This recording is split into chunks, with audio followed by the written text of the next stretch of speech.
Bismillahirrahmanirrahim. Bismillahirrahmanirrahim. Assalamualaikum warahmatullahi wabarakatuh. Alhamdulillah, salatu wassalamu ala rasulillah wa ala alihi wa sahbihi wa mawalah. Asyhadu an la ilaha illallah wahdahu la syarikalah wa asyhadu anna Muhammadan abduhu wa rasuluh. Subhanaka la ilma lana illa ma 'allamtana innaka antal alimul hakim. Allahumma 'allimna ma yanfa'una wanfa'na bima 'allamtana. Allahumma inna nas'aluka fahman nabiyyin wa hifdzal mursalin wa ta'ata malaikatikal muqarrabin wa ibadati awliyaikal mukhlasin. Bapak Ibu yang dirahmati Allah Subhanahu wa taala, baik yang hadir langsung maupun yang lewat rekaman, mudah-mudahan kebersamaan kita diberkahi Allah Subhanahu wa taala. Bagian dari mengisi waktu kebermanfaatan, kita kembali mengkaji di antara ilmu-ilmu Allah yang harus difahami oleh setiap kita Muslim yang beriman kepada syariat aturan kehidupan. Karena setiap kita pasti akan mengalami ini. Ya, kita masuk dalam bab ke-7 di pertemuan yang ke-29 di dalam serial fikih kehidupan yang diwariskan oleh guru kita, yaitu Ustadz Ahmad Syarwat hafidhahullah. Semoga Allah memberikan keluasan ilmu, kebarokahan seluruh aktivitasnya. Bab sholat orang sakit. Nah, setiap kita pasti mengalami ini, gitu. Baik sakit yang bisa jadi sama sekali kita berat maupun atau ringan, tapi dalam hal ini tentu sholat yang dibahas adalah sholat yang memberatkan ketika kita melakukan sholat. Ada beberapa prinsip yang harus difahami ketika orang sakit, ya, berkaitan dalam bersinggungan dengan sholat ini sendiri. Pertama, bahwa sekalipun sakit, sholat ini tidak bisa gugur. Beda dengan misalnya haid, atau misalnya ya pada dasarnya itu sholat tidak akan pernah gugur sampai kapanpun kecuali haid saja, ya, atau mungkin dia gimana kalau tidak mampu melakukan apa-apa gitu. Apakah dia ada gugur, atau bahkan sekalipun tidak ada media untuk bersuci, syarat rukunnya tidak mungkin sama sekali dilakukan, sholat ini tetap akan dipertanggungjawabkan. Nah, ini prinsipnya. Jangan mentang-mentang saya tidak bisa berdiri, saya tidak bisa bangun, kemudian lalu dia tidak sholat. Pada hakikatnya sholat itu tetap nanti menjadi hutang, itu harus dikerjakan. Baik setelah dia sembuh atau kapanpun itu yang dia tidak bisa melakukan sholat bahkan secara sempurna itu. Misalnya rukun syaratnya tidak sempurna, ini ada yang mengharuskan dia untuk mengulang kembali. Nah, sementara ini prinsip yang pertama adalah sakit tidak menggugurkan kewajiban. Kemudian prinsip yang kedua yang harus juga difahami, lakukan sebisanya. Jadi sholat sesempurna mungkin, sebisanya. Mana yang bisa dilakukan harus dilakukan. Fattaqullaha mastata'tum. Sementara yang boleh ditinggalkan adalah yang tidak bisa dilakukan. Kalau misalnya orang tidak bisa berdiri, maka dia boleh duduk. Nah, duduknya ini apakah dia bisa sujud? Bisa. Berarti dia harus menggunakan atau melakukan sujud sebagaimana mestinya, sekalipun mungkin dia tidak bisa berdiri tapi dia bisa sujud, maka tidak boleh sujud ini kemudian ditinggalkan juga padahal dia bisa sujud. Nah, ini idza amartukum bi amrin fatu minhu mastata'tum. Bila kalian diperintahkan suatu amal, suatu perintah, maka datangi semampu kalian. Di dalam kaidah Di usul fikih ma la yudrak kulluhu la yutrak julluhu. Apa yang tidak bisa dilakukan semua, ya, semuanya ini nggak bisa dilakukan secara sempurna, maka jangan ditinggalkan semua. Gara-gara satu hal yang membuat satu ini tidak sempurna, sudah tinggalkan semuanya. Ini jelas kekeliruan. Ini prinsip yang kedua. Prinsip yang ketiga, tentu sholat yang untuk orang sakit ini juga sudah ada ketentuan-ketentuan keringanannya apa. Jangan juga ngarang-ngarang, mentang-mentang sakit terus udahlah karena sakit saya sholat duhur 1 rakaat saja. Sholat duhur kemudian sudahlah saya sholat duhurnya nanti saja malam dan seterusnya. Ini jelas nggak sesuai. Ada ketentuan keringanan sekalipun dia sakit, ya jangan mentang-mentang nggak bisa wudhu kemudian udahlah saya pakai ya niat wudhu aja nggak pakai apa-apa gitu. Nah, contoh yang boleh ya, keringanan-keringanan yang diatur itu misalnya dia boleh tidak wudhu tapi harus diganti dengan tayamum, atau tidak bisa berdiri bisa duduk. Nah, jangan bisa duduk langsung dia baring-baring, atau padahal dia bisa duduk sholatnya, atau bisa sebenarnya dia bisa berdiri malah pakai isyarat. Nah, ini tentu keliru. Kemudian kalau dia misalnya sakit, apakah dia harus menghadap kiblat atau tidak? Itu ya tentu menghadap kiblat itu sesuatu yang gampang sebenarnya. Ya kan, tinggal menghadap aja. Apa susahnya dimiringkan atau dihadapkan? Nah, tapi ada kadang keadaan-keadaan tertentu dia nggak bisa menghadap kiblat. Terus bagaimana? Nah, ini ada aturan-aturannya. Tentu orang sakit juga ada keringanan untuk tidak sholat berjamaah. Jangan kemudian kita ekstrim, wah sholat jamaah ini wajib, ya. Sehingga orang sakit diangkat-angkat. Ini tidak juga begitu-gitu amat itu. Jadi syariat ini mudah, tapi juga jangan terlalu kemudian dikarang-karang sendiri. Gugurnya kewajiban, orang sakit tidak wajib lagi sholat Jumat. Oke, ini prinsip yang harus difahami sebelum membahas apa saja nanti keringanan-keringanan untuk orang yang sakit. Nah, di antara keringanan-keringanannya paling tidak ada, minimalnya ada 4 atau 5 ya, 5 hal atau 6 hal keringanan bagi mereka atau kita nanti kalau diberikan penyakit oleh Allah Subhanahu wa taala. Tentu ini bagian dari musibah, dan musibah itu harus dipahami. Jadi ma'asoba min musibah, semua yang menimpa itu semuanya adalah dari sisi Allah Subhanahu wa taala. Tentu harus ridho, kemudian harus juga mendatangkan ketaatan, harus juga yang paling penting musibah itu menggugurkan kesalahan gitu.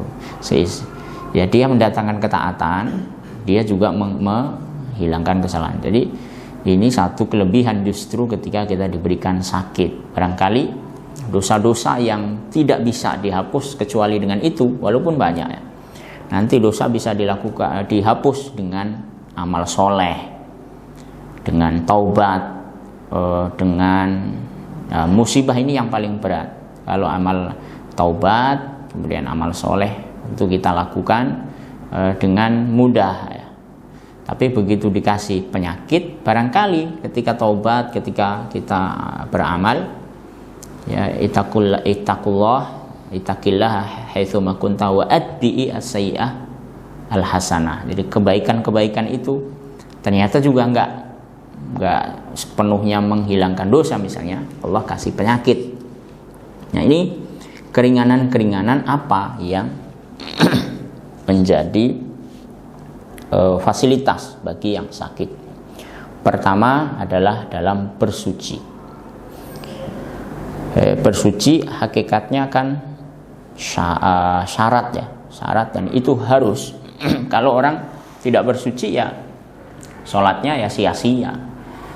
Sholat tapi dalam keadaan junub, sholat dalam keadaan nggak wudhu, sholat dalam keadaan najis, sholat dalam keadaan tidak suci, baik dua hadas maupun najis, ini tentu sia-sia. La sholata bi ghairi tahur, jelas sekali tidak dianggap sholat, ya, sholat tetap tidak dianggap itu. Nah, terus kalau bersuci harus mandi kalau junub, kalau hadas harus wudhu, kalau najis harus dibersihkan dengan istinja dan seterusnya. Tapi orang sakit kadang-kadang malah dia nggak bisa ke toilet, dia harus kencing dengan selang, dia harus bahkan nggak boleh menyentuh air misalnya. Ini luka berat, kalau menyentuh air malah memperlambat atau tidak sembuh malahan. Nah, ini diberi keringanan untuk bertayamum. Ya, tayamum tentu mudah, tidak boleh kena air. Ini pernah terjadi di zaman Nabi SAW. Malah ada sahabat, ini kharajna fi safarin, kami dulu keluar ya, di perjalanan, fa asaba rajulan minna hajaran, kami ada yang kena batu kepalanya, mungkin kelempar, mungkin kejatuhan. Fasyajja'uhu fi ra'sihi summah talama. Nah, masalahnya ketika dia kena luka ya, kena batu kepalanya, summa ihtalama, kemudian dia mimpi basah. Fasa'ala ashabahu hal tajiduna li rukhsah. Kemudian dia nanya kepada sahabatnya yang lain, ada rukhsah nggak kayak gini nih? Saya ini kena kepalanya ini, apakah boleh tayamum? Kata sahabatnya, faqalu mana jidulaka rukhsah. Wah, ini nggak bisa masuk kepala gini, ya nggak boleh lah, kamu ini junub. Ya kalau hanya sekedar mungkin kentut, ini nggak ada masalah. Ini junub loh, masa mau tayamum gitu kan? Gimana ceritanya ini? Akhirnya dia mandi, ya, mandi dalam posisi kepalanya luka. Dia mandi, wa anta taqdiru alal ma, fakta salah, dia mandi, famat, dia mati seketika. Masya Allah, ini orang kalau bodoh ditanya sesuatu hal seolah-olah itu masuk akal. Masa orang junub kok tayamum? Gimana tayamumnya? Ya guling-guling dong di mana? Di pasir itu. Nah, ini enggak, masa syariat apa ini guling-guling gitu. Tapi dia akhirnya difatwakan mandi. Faqala, Nabi sallallahu alaihi wasallam pun mencela, qatalahumullah, kalian telah membunuhnya dan kalian akan dibunuh oleh Allah. Ini keras sekali. Tentu ini bahasa orang Arab ya. Bukan kamu ya begini bahasanya, bahasa. Tentu ini bukan berarti ini bahasa melaknat sahabat-sahabat itu. Itu ini memang ungkapan-ungkapan yang biasa. Tapi Rasul yang mengucapkan, tentu kita nggak boleh niru-niru ya. Jadi kalimat-kalimat dari hadis itu kadang-kadang keras, tapi jangan juga dipahami itu sebagai saya bunuh kamu gitu, dengan berdalil bahwa Rasul pernah mengucapkan begini-begini. Nggak boleh. Misalnya ya keras, kadang-kadang sahabat itu keras, celaka kamu, itu kan biasa. Coba, tapi kalau komunikasi itu kemudian kita pakai, tentu jadi masalah ini ya. Harusnya lembut, harusnya kan layinan, hainan, layinan, haunan, layinan itu. Tapi ini kok keras sekali. Ala salu idza lam ya'lamu, kenapa nggak nanya kalau nggak tahu? Fa innama syifa'ul ayyi su'al, karena obatnya orang bodoh itu yang bertanya. Innama yakfika ayyatayammam, ya cukuplah tayamum dan seterusnya. Ini dalil ya, yang membolehkan orang sakit untuk tayamum. Kemudian keringanan yang kedua, tidak bisa berdiri, maka dia bisa duduk. Dan ini urutannya, berdiri, kalau nggak bisa maka duduk. Berdiri itu wajib. Kadang-kadang kita mendapati itu kan rukun ya, rukun sehingga kalau bisa berdiri harus berdiri. Misalnya di bis, bisa nggak saya sholat berdiri? Ya nggak bisa, gimana berdirinya? Gimana? Orang banyak itu yang gelantungan di atas bis, itu pada berdiri itu. Ya malu masa sholat sambil gelantungan. Nah itu masalahnya bukan bisa berdiri atau enggak, tapi misalnya kita nggak biasa sholat di keramaian, di tempat sholat harus di masjid. Ini pemahaman yang kadang salah di Indonesia nih begini. Sehingga orang kalau nonton di stadion itu dari 80.000 itu kapasitasnya di GBK itu yang sholat berapa orang? Paling bisa dihitung di pojokan itu ada 3 orang. Yang lain ya nggak bisa masa sholat sambil duduk di stadion. Ya siapa yang suruh sholat sambil duduk?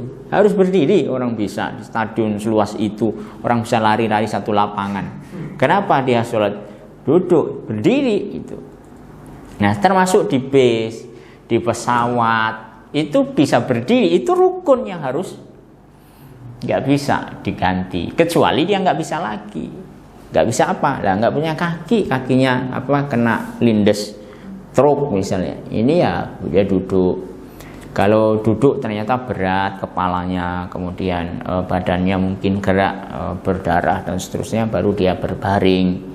Kemudian sampai akhirnya nggak bisa apa-apa ya sudah, dia nggak melakukan apa-apa, tapi tetap sholat. Ini sebagaimana hadis sholli qa'iman. Ada sahabat itu kena wasir, kanat bi bawasir. Ini Imran bin Husain. Imran bin Husain sahabat ini kanat bi bawasir. Kami kena wasir. Wasir itu apa sih? Ambien ya, nggak bisa berdiri, nggak bisa duduk, ya kan? Fasa'altu Rasulullah. Saya tanya sama Nabi, gimana ini ya Rasul? Nggak bisa nih. Sholli qa'iman. Berdiri kamu. Itu pertama, sholli qa'iman. Fa illam tastati, kalau nggak bisa, faqa'idan, baru duduk. Fa illam tastati fa'ala janbin, baru boleh baring. Nah ini urutan ini, nggak boleh nggak bisa berdiri langsung baring-baring, ini nggak boleh. Nah ini prinsipnya begini, yang bisa dilakukan tetap dilakukan. Dari la yudrok ma la yudrokuluhu la yudrok juluhu. Dia bisa berdiri tapi nggak bisa sujud. Kalau di bis misalnya, ya harusnya dia berdiri. Yang punya keringanan hanya sujudnya saja. Ini di kursi dia bisa berdiri di atas kursi sholat. Begitu mau rukuk sujud nggak bisa karena ada kursi. Maka dia rukuknya dengan isyarat, tapi sholatnya tetap harus dengan berdiri. Itu aturannya. Tapi ya tetap itu. Ya harusnya di pesawat lebih mudah lagi kan, dia orang berdiri itu. Tapi ini pasti akan debat ya, debatable itu. Nah itu kan susah juga Ustadz. Ya udahlah kita duduk aja. Toh nyatanya juga kalau berdiri malah menyusahkan. Ya ini kita berbicara tentang kaidah asal, awalnya begitu. Ya. Yang bisa diberikan keringanan adalah yang memang tidak bisa kecuali diambil keringanan itu. Misalnya dia nggak bisa berdiri tapi bisa sujud, bisa rukuk, ya nggak boleh. Saya kan nggak bisa berdiri, akhirnya saya duduk, akhirnya rukuk sujudnya juga hanya sekedar imaan, memberi isyarat. Ini juga nggak benar, ya kan? Oke, kalau sekedar rukuk sujud ini banyak ya dilakukan, kaum muslimin sudah paham. Banyak di masjid-masjid kita bawa kursi ya, sepuh-sepuh kita, kakek-kakek nenek kita itu sudah biasa. Jadi tapi yang nggak biasa justru dia bisa berdiri tapi pas rukuk sujud malah duduk. Itu juga jadi masalah, kecuali memang kalau begitu berdiri pas rukuk sujud dia malah jatuh misalnya, atau dia rukuk biasanya malah keluar hadasnya, ini nggak ada masalah. Artinya mana yang bisa dilakukan tetap harus dilakukan gitu. Yang ketiga, keringanan yang ketiga adalah keringanan tidak bisa rukuk. Keringanan tidak bisa rukuk bisa dengan isyarat. Walaupun isyaratnya aturan ulama ini agak ada perbedaan pendapat. Kalau orang nggak bisa rukuk bagaimana? Dia bisa berdiri, bisa sujud, tapi nggak bisa rukuk. Apa yang harus dilakukan? Kalau rukuk sujud itu kan rukun ya. Sehingga kalau orang yang nggak bisa rukuk, benar-benar nggak bisa rukuk, pendapat ada perbedaan antara jumhur ulama dengan mazhab Hanafi.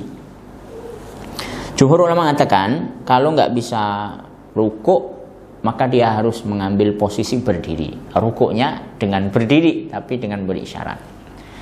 Jadi Al-Fatihah nih, setelah itu mau rukuk nggak bisa. Bagaimana? Ya dia berdiri. Ini jumhur ulama. Dalilnya adalah waqumu lillahi qanitin. Berdirilah di hadapan Allah qanitin dengan taat atau dengan khusyuk. Ini dalil jumhur.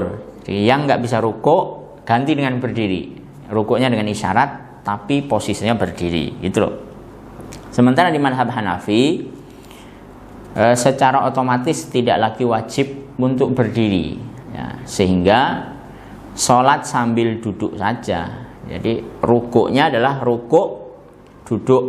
Nah, duduk itu kemudian dia mengangguk, posisinya posisi duduk, tapi sebenarnya dia sedang melakukan rukuk. Jadi ini opsi dari para ulama, boleh berdiri, boleh duduk, kira-kira. Kemudian kalau tidak bisa sujud, nah ini jelas kalau tidak bisa sujud, Rasulullah memberi langsung aturan, nasnya ada, caranya sudah langsung diajarkan Nabi. Ini stata'ta antas juda alal ardi. Kalau kamu bisa, kamu sujud di atas tanah, di atas bumi. Wa illa, kalau tidak bisa, fa'umi imaan, maka beri isyaratlah. Isyaratnya bagaimana? Duduk, kemudian waja'al sujudaka ahfad. Cara kan duduknya sama-sama duduk, rukuk dengan sujud, gimana cara membedakan? Waja'al sujudaka ahfad. Sujud itu lebih rendah lagi dibandingkan dengan rukuk. Ini syaratnya begitu. Ini langsung teknisnya diajarkan oleh Rasulullah. Kalau yang nggak bisa sujud atau rukuk. Kemudian yang kelima, keringanan tidak wajib berjamaah. Meskipun ya jumhur mengatakan sholat jamaah itu sunnah yang sangat ditekankan.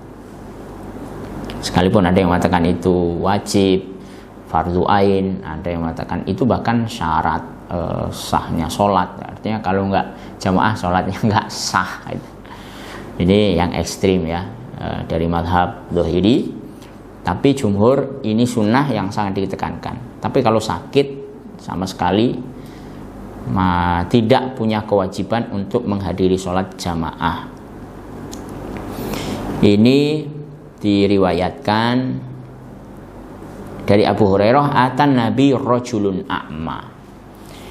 Nabi melihat didatangi rajulun a'ma. Atan Nabi rajulun a'ma. Ada seorang laki-laki buta datang kepada Nabi.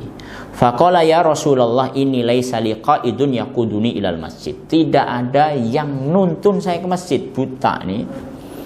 Fasa'ala Rasulullah yurakhkhisahu lahu fayusalli fi baitihi farakhkhasa lahu.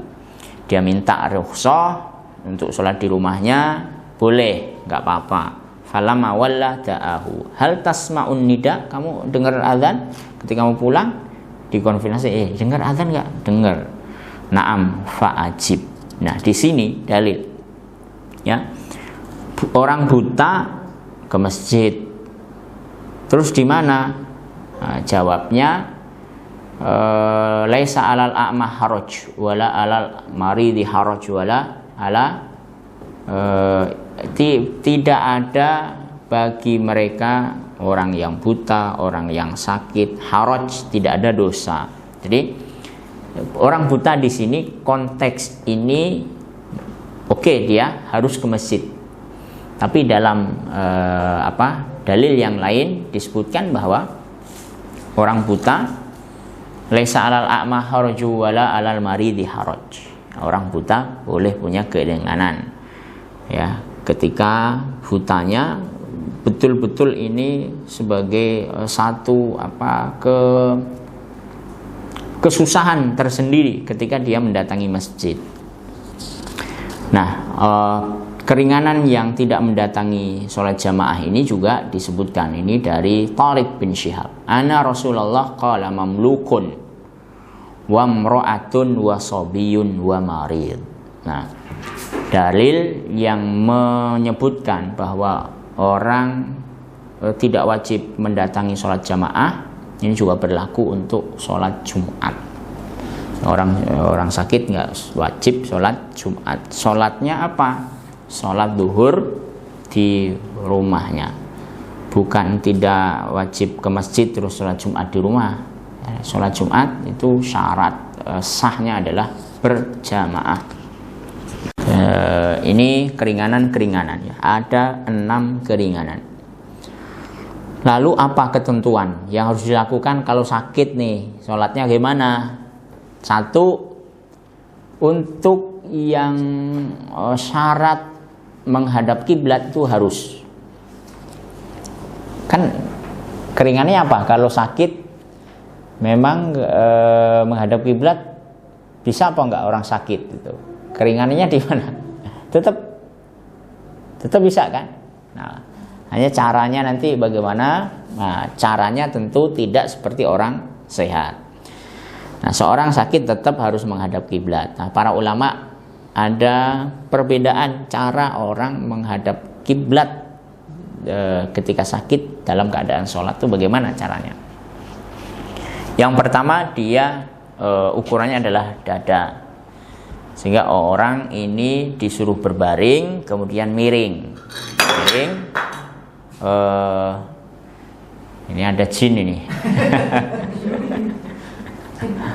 Ada miring, kemudian kepalanya, dadanya, kemudian kakinya dihadapkan ke kiblat. Ya. Tentu miringnya yang kanan, sebelah kanan ini ditaruh di bawah, ya, di lantai. Kemudian yang kiri di atas. Jadi gimana? Ini kiblatnya di sana, ya kepalanya di sini. Ini yang kanan, ini yang kiri. Kemudian menghadap ke kiblat. Ini cara yang pertama. Karena Rasulullah SAW sendiri ya, tadi ada sahabat yang kena bawasir tadi. Sholli qa'iman fa illam tastati' fa qa'idan fa illam tastati' fa ala janbin. Berdiri, kalau nggak bisa ya duduk, kalau nggak bisa berbaring. Nah, berbaring di sini harus tetap menghadap kiblat, posisinya tadi dimiringkan. Ini yang pertama caranya. Yang kedua, bisa juga dia ukurannya bukan dada yang menghadap kiblat, tapi kakinya, kaki telapaknya ini. Sehingga ya mungkin kalau yang nggak bisa miring lagi. Dia harus berbaring lurus ini. Nah, ini kiblatnya di sana. Ya dihadapkan aja kakinya ke arah kiblat. Nah, tentu kalau kaki harusnya kan jari-jarinya yang menghadap ke kiblat. Sebagaimana kalau orang normal. Tapi karena nggak bisa, ya kakinya sudah cukup. Nah, lebih utama lagi, tentu dadanya harus menghadap kiblat juga dengan cara diangkat lah, biasa kayak di rumah sakit itu ada ranjang yang bisa ditekuk. Nah, sehingga dadanya agak sedikit menghadap ke kiblat. Nah, ini cara yang orang sakit ya dihadapkan ke kiblat. Kemudian berkaitan dengan orang yang menjamak sholat. Ini orang sakit, jadi harus menghadap kiblat. Yang pertama aturannya. Kemudian yang kedua, orang sakit boleh menjamak sholat atau tidak. Karena pada hakikatnya jamak itu syariatnya bukan untuk orang sakit, tapi untuk orang safar, ya, bepergian, sehingga menyulitkan kalau jangan-jangan di safar nanti kondisinya nggak memungkinkan untuk sholat, sehingga dijamak, dijadikan satu, jadi 2 waktu jadi 1. Nah, kalau orang sakit boleh apa enggak? Nah, ini karena syariatnya awalnya bukan untuk orang sakit, sehingga para ulama juga akhirnya khilaf. Pendapat yang pertama ini tidak boleh. Tidak boleh, ini pendapat mazhab Hanafi dan Syafi'i. Walaupun di Syafi'i nanti akan banyak, ya, pendapat di para ulama-ulama Syafi'iyah akan berbeda-beda juga. Ini bagian dari ulama, sebagian Malikiyah juga berpendapat tidak boleh, karena dasarnya ya nggak ada dalil. Nabi nggak pernah tuh atau sahabat ada riwayat dia sakit terus dijamak. Ini sehingga setiap orang sakit ya wajib menjalankan sholat pada waktunya masing-masing.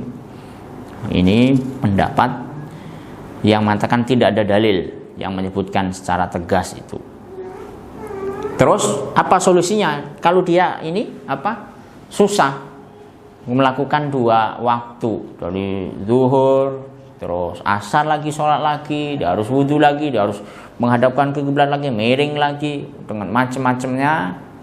Atau bisa jadi dia harus dibangunkan, Pak bangun sholat, padahal dia harus banyak istirahat, bagaimana? Nah, caranya dengan namanya jamak suri. Nah, di mazhab Hanafi ini ada istilahnya jamak suri. Suri itu suri, surahnya itu jamak, padahal bukan jamak gitu.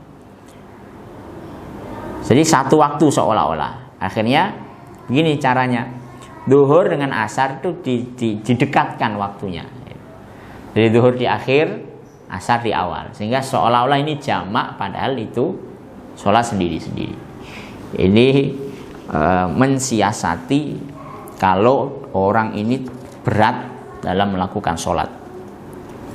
Tapi pendapat yang kedua tentu ya Islam itu kan tidak terlalu meribetkan, ya, teknis yang begitu, ya boleh-boleh saja.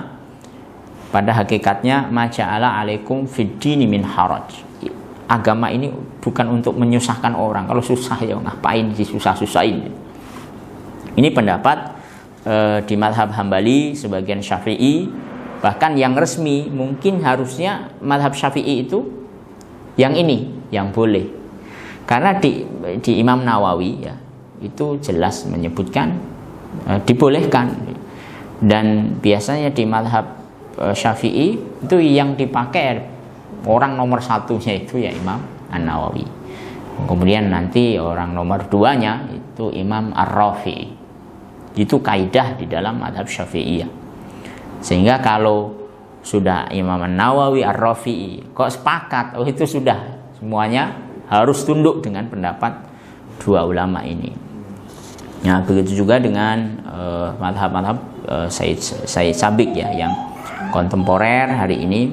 Kemudian yang lain ini dibolehkan, laisa alal a'ma haraj. Ini dalilnya, laisa alal a'ma haraj. Orang buta nggak ada dosa. Wala alal a'raji haraj. Tidak juga orang pincang, wala alal marid haraj. Orang sakit ya nggak ada dosa untuk mengambil keringanan-keringanan itu. Kemudian tadi jamak. Sekarang kalau qashar bagaimana? Boleh ya orang qashar? 4 zuhur 4 sudah 2 aja lah, atau malah jamak qashar. Ini pemahaman masyarakat ini kadang menganggap sama antara jamak dengan qashar. Nah, kalau boleh jamak boleh qashar, kalau boleh qashar boleh jamak, atau bahkan wajib qashar dan jamak. Padahal qashar itu ya berlakunya bukan untuk orang sakit. Nah, meski ada ya pendapat orang sakit menjamak sholat, ya tadi jamak sholat boleh. Bagaimana kalau qashar? Ya qashar itu tidak diberlakukan. Qashar itu ketat ya. ketat aturannya, dia harus memang safar. Kalau jamak justru ada hajat boleh kita jamak. Ya, misalnya hujan deras ya, so jamak aja itu. Ini hujan. Loh, kenapa jamak? Ya daripada nanti bolak-balik ke masjid gitu. Jamak itu malah boleh. Kalau ada hajat tadi hajatan hajatan itu biasanya manten baru ya. Nah, boleh apa enggak? Apa mau manten lagi? Ada ya, tadi kalau menyusahkan ini kalau manten jelas itu enggak dibolehkan ya. Kalau manten itu enggak dibolehkan. Ya jamak suri malah dibolehkan. Nah, qashar ini lebih ketat aturannya, syarat-syaratnya. Jika orang sakit tidak dibolehkan mengqashar sholat. Kemudian yang prinsip yang lain aturannya bahwa sholat yang tertinggal tetap harus diganti, diqadha. Karena yang boleh meninggalkan sholat itu benar-benar yang pertama benar-benar orang yang nggak punya kewajiban gitu. Belum balik, kemudian dia haid ya, dalam seluruh waktu sholat dia haid. Tapi kalau sebagiannya ada suci ya tetap dia harus ganti kalau dia belum sholat, termasuk yang sakit ini. Contoh begini, pingsan, sakit sampai pingsan, itu gimana? Wajib sholat nggak itu? Pingsannya seminggu, koma ya seminggu itu. Terus kadang ada misalnya sakit yang harus dioperasi dalam kondisi pasti kan nggak sadar. Nah, apakah ini dia dihukumi sebagai orang yang nggak waras, artinya akalnya nggak ada, gila?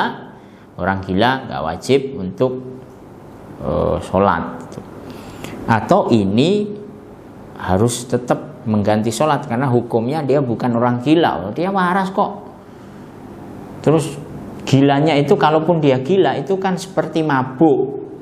Mabuk itu wajib sholat atau enggak? Ya mabuknya karena apa dulu? Mabuk masuk bis itu. Itu bukan mabuk namanya, Pak, puyang kepalanya. Ya tetap wajib.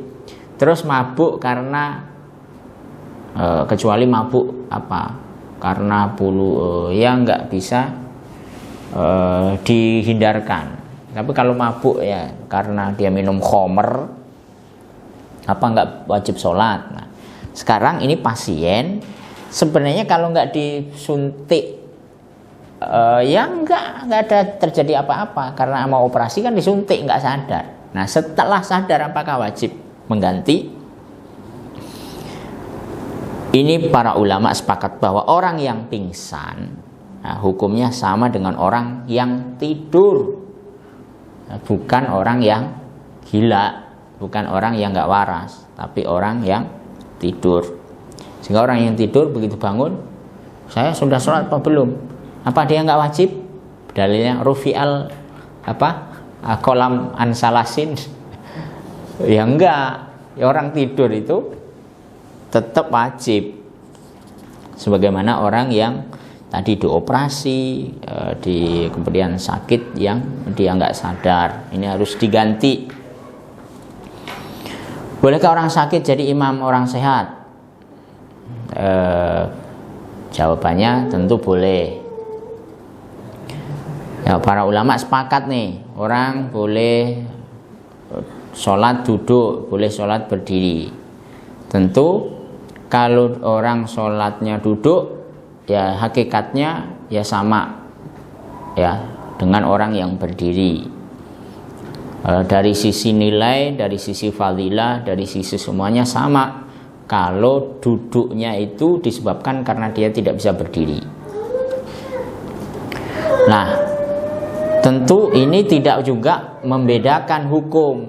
Dia harus makmum atau bisa jadi imam. Ya sama saja sebenarnya. boleh. Cuman nanti ada perbedaan di antara para ulama. Ini terutama di madhab Hanafi, Asy-Syafi'i ini membolehkan mutlak. Sehingga orang misalnya sakit, dia nggak bisa duduk, nggak bisa berdiri, makmumnya boleh sambil duduk, kemudian imamnya berdiri. Ini banyak teks-teks para ulama ya yang menyebutkan itu. Wasahal iqtida wa qa'imin bi qa'idin yarka'u wa yasjud. Ibnu Abdin menyebutkan ini di madhab Hanafi ya, ulama ini. Sah hukumnya orang yang berdiri bermakmum kepada imam yang duduk asalkan masih bisa rukuk dan sujud. Syaratnya dia bisa rukuk dan sujud. Ini adapun orang sakit yang nggak boleh jadi imam itu orang yang sakit yang menyebabkan syarat rukunnya nggak bisa terpenuhi secara sempurna. Tapi kalau rukuk sujud masih bisa, dua rukun ini itu dianggap masih boleh. Nah kecuali dia rukuk sujudnya belas nggak bisa, nah ini lebih baik nggak usah jadi imam. Di madhab Imam An-Nawawi, di madhab Syafi'i juga qad dzakarna anna madhabana jawaz salati qa'im khalfal qa'id al-ajiz. Ya, tegas beliau menyebutkan bahwa membolehkan sholat di belakang imam yang duduk karena tidak mampu. Begitu juga dengan teks-teks ya, pendapat imam yang lain. Sementara yang melarang, ada yang melarang. Ini Imam Al-Qarafi misalnya di madhab Maliki ya. Anna sholatal imam hiya sholat makmum bidalilil qiraah fayakunu tarikan lil qiyam ma'al qudrah. Sholat imam menjadi sholatnya makmum dengan dalil qiraah. Maka imam yang tidak berdiri tidak sah sholatnya. Jadi imam itu harus diikuti. Dan ketika baca, itulah bacaannya itu yang menjadi ukuran. Dan itu harus berdiri dalam posisi itu. Kalau imam bacanya ya, ketika baca surah itu dia nggak bisa berdiri, nggak bisa diikuti. Kemudian di teks yang lain, batalat malah biktidai biman bana kafiron awamro'ah. Orang yang sudah jelas imamnya itu satu, dia kafir, maka batal itu sholat makmum. Terus ternyata yang imam imro'ah, kayaknya jenggotan, apa pakai, ternyata begitu ini cewek. Ini gimana ini makmum kita ini laki-laki semua? Ini batal semua. Au khunsa atau banci, muskilan, muskil itu orang gila, au majnun orang gila, muskil. Fasik, orang fasik. Kemudian makmum, muhdis, dia orang batal. Kemudian orang yang tidak bisa melakukan rukun dengan sempurna, ini juga tidak boleh jadi imam. Orang sakit kan nggak bisa melakukan rukun-rukun dengan sempurna. Oke, ini yang menjadi pembahasan tentang sholat orang sakit. Mudah-mudahan ini ya cukup pembahasan kita. Mudah-mudahan mendatangkan pemahaman. Mungkin ada yang nanya, Ibu, Bapak. Sedikit saja, Ustaz. Ya. Berarti yang kodok itu ya, karena wajib di kodok itu teknisnya misalkan kita lupa nih ya, kita orang sakit ini nggak ada yang ngingetin gitu ya, tapi kita ingat, oh kita pernah nggak sholat nih, apa kita yang kodok yang ingatnya aja apa gimana teknisnya? Ya, hakikatnya kan itu hutang, hutang harus dibayar, harus diselesaikan kepada siapapun hutang. Manusia, nah, ini apalagi kepada Allah, maka harus diganti. Nah, masalahnya ada yang ingat, ada yang enggak. Terus gimana? Ya yang yakin saja. Karena kalau kira-kira itu tidak bisa jadi hukum. Saya kayaknya sih itu enggak bisa jadi hukum. Sehingga yang kayak-kayaknya itu dianggap aja tidak ada. Nah, yang yakin berapa? 3 misalnya. Saya sakit zuhur, asar, maghrib. Maka 3 ini sudah yang yakin. Kalau ternyata nggak yakin terus, saya kok ragu ya, berapa. Nah, yang ini pasti ada keyakinannya. Oh, yang yakin berapa? Kok berapa?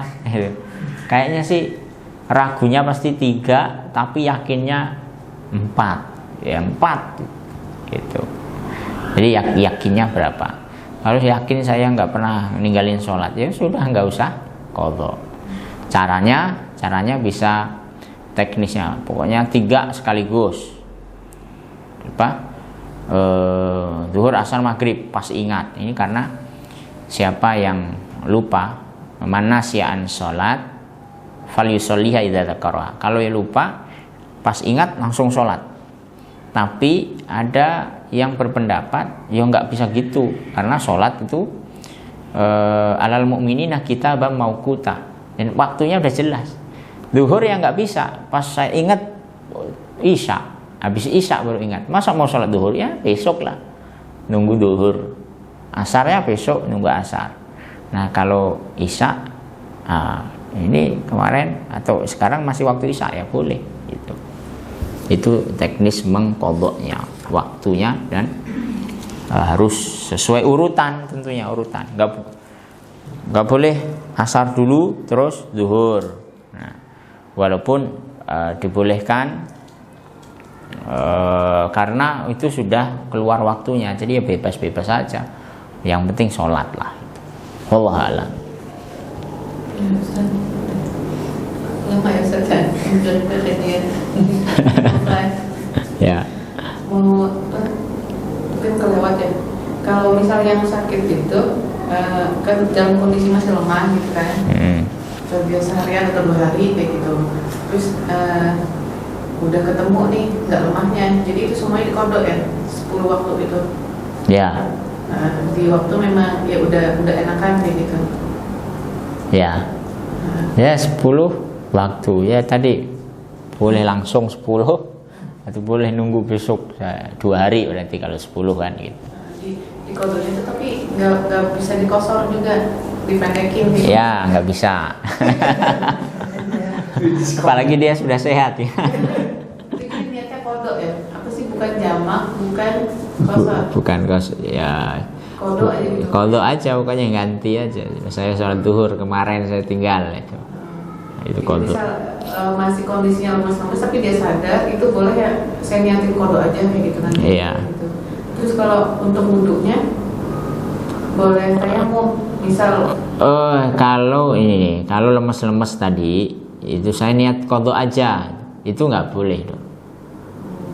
Ya, kodok itu yang apa? Yang terlupa dan yang benar-benar nggak bisa dilakukan. Tapi kalau sengaja lah, besok aja lah saya kodok gitu. Jadi lemes ya. Nah, lemes kan bisa tayamum, ya dengan isyarat, dengan itu harus dilakukan.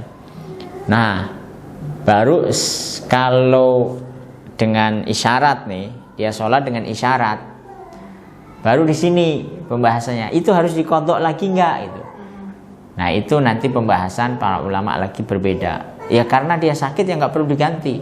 Ada yang berpendapat ya harus diganti, karena apa? Karena dia nggak sempurna sama sekali rukun syaratnya. Nah, cuman kalau saya niat qadha aja lah besok, ini nggak bisa. Ya sebisanya sholat, jadi nggak boleh ada diringankan ya. Nah, udah mau bubar ini. Tetap berkah Ustaz. Iya, gitu. Betul. Tadi teknis isyaratnya gimana Ustaz? Ya, pokoknya ya ruko, saya ruko, sujud itu seperti. Iya, badannya ya tetap dalam posisi. Ya. Misalnya sholat di kendaraan, ya begitulah. Dia masih nyupir.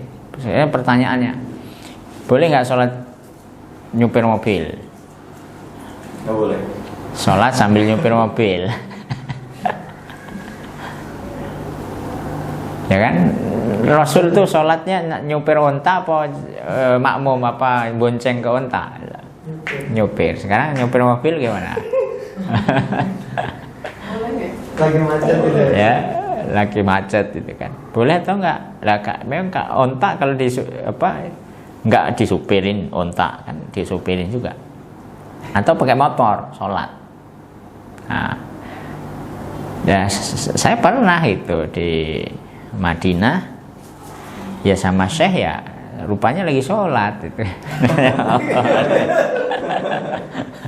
Luar biasa ini Syekh. Tapi di Madinah itu kan jalannya gede, nggak ada banyak mobil, kemudian nggak banyak belok-belok itu, nggak banyak gejrukan juga, jadi lurus aja dan itu masya Allah kalau naik mobil mereka kencengnya minta ampun itu. Kalau di perjalanan jalan-jalan kampung ya, tapi kalau di tolnya justru stabil gitu, nggak terlalu kenceng. Kalau kita kan nggak di tol yang kenceng-kencengan ya nah itu mereka sambil nyetir mobil dengan isyarat begitu. Begitu kita ajak ngobrol kok diem aja, rupanya lagi teklak-tekluk gitu sholat. Tapi kalau di Indonesia ya nggak direkomendasikan, banyak ngapain juga itu. banyak belok-belok. Kalau untuk keinginan bersucinya meskipun ada air boleh tayamum ya? Kalau untuk konsep Ya kalau memberatkan ya tayamum boleh.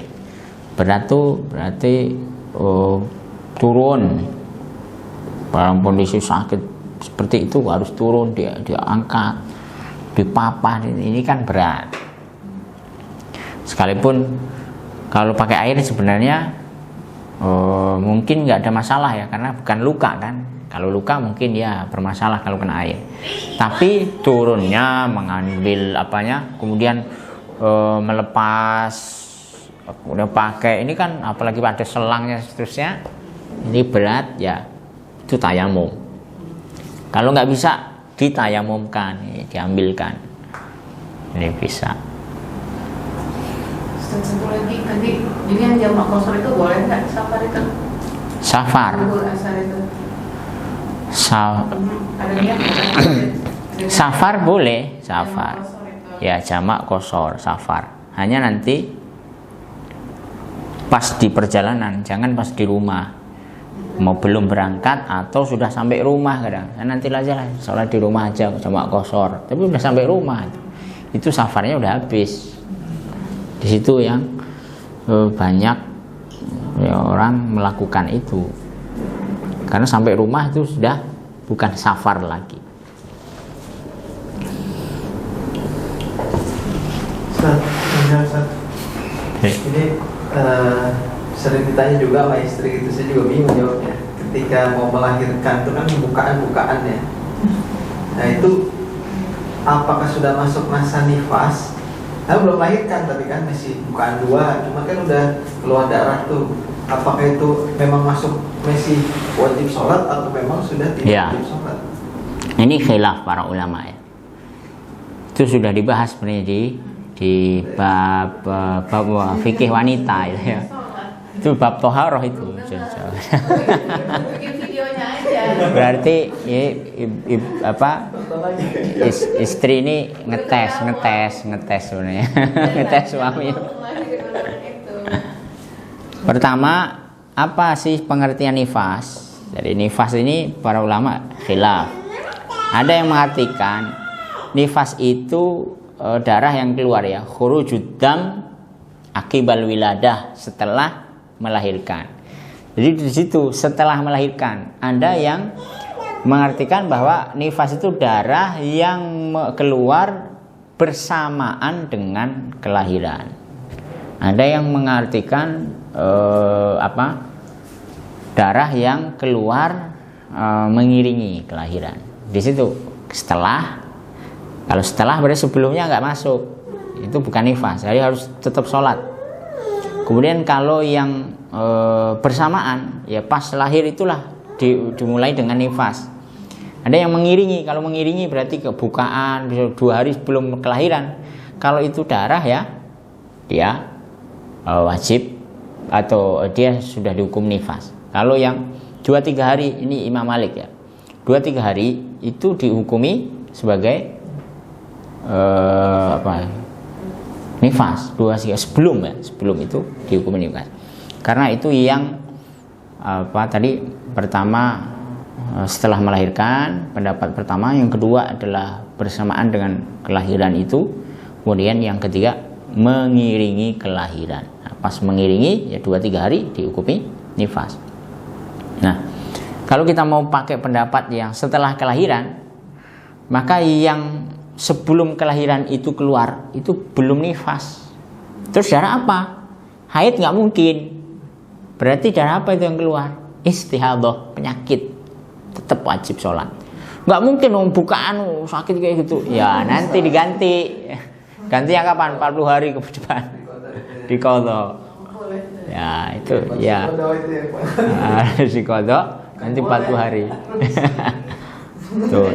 Atau kita pakai, udahlah daripada qadha saya pakai aja yang tadi dia hukumi nifas. 3 hari pun sebelum kelahiran dihukumi nifas. Nah, cuman yang keluar bukan darah. Apa biasanya? Ketuban. Ya itu bukan darah itu. Terus apa itu hukumnya? Satu, ketuban suci atau tidak? Dihukumi darah atau enggak? Bahasan tersendiri. Ada yang dihukumi itu bukan bukan darah, jelas. Ada yang menghukumi itu kan air makanan bayi ya kan. Kalau makanan bayi dihukumi suci, karena itu dimakan bayi masa enggak suci, berarti suci. Itu bukan darah, berarti bukan nifas. Oke. Terus apa hukumnya kalau bukan darah? Ya hukumnya bayi, karena ari-ari termasuk. Terus ini hukumnya bayi. Kalau keluar itu bayinya apa berarti? Ya dihukumi kelahiran. Itu sudah dihukumi sebagai bayi, seperti orang keluar mani kali ya.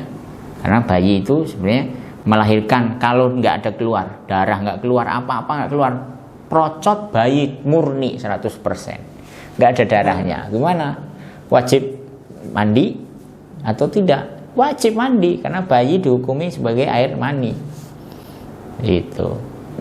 Oke, itu pembahasannya. Jumhurnya yang mana, Ustaz? Apanya?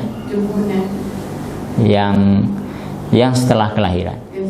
Ya, sebenarnya itu ya sebenarnya 50-50 ya, nggak ada yang kesepakatan jumhur, nggak ada. Tapi Syafi'i menghukumi setelah kelahiran.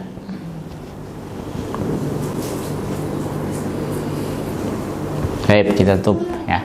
Alhamdulillah. Subhanakallahumma wa bihamdika asyhadu an la ilaha illa anta astaghfiruka wa atubu ilaik. Assalamualaikum warahmatullahi wabarakatuh.